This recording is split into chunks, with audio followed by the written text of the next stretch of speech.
ചിത്ര പൗർണമിക്കായുള്ള ഒരു വർഷത്തെ കാത്തിരിപ്പിന് വിരാമം. ഇടുക്കിയിലെ മംഗളാദേവി ക്ഷേത്രം തുറന്നു. വിശ്വാസികൾക്കൊപ്പം തന്നെ യാത്രാപ്രേമികളുടെയും പ്രിയപ്പെട്ട അമ്പലം. വർഷത്തിലൊരിക്കൽ ചൈത്രമാസത്തിലെ പൗർണമിക്ക് മാത്രം പൂജ നടത്തുന്ന അമ്പലം.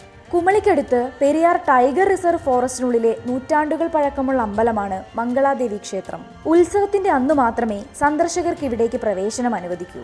ഇത്തവണ ചിത്ര പൗർണമിക്ക് കഴിഞ്ഞ പ്രാവശ്യത്തേക്കാൾ ആയിരക്കണക്കിന് ഭക്തജനങ്ങളാണ് ഇവിടേക്ക് ഒഴുകിയെത്തിക്കൊണ്ടിരിക്കുന്നത്. ഇവർക്ക് വേണ്ടിയിട്ടുള്ള എല്ലാ അടിസ്ഥാന സൗകര്യങ്ങളും ദേവസ്വം വകുപ്പ് മന്ത്രിയും ദേവസ്വം വകുപ്പും റവന്യൂ വകുപ്പും പ്രത്യേകിച്ച് വനം വകുപ്പും എല്ലാ സംവിധാനങ്ങളും ഇവിടെ ഒരുക്കിയിട്ടുണ്ട്.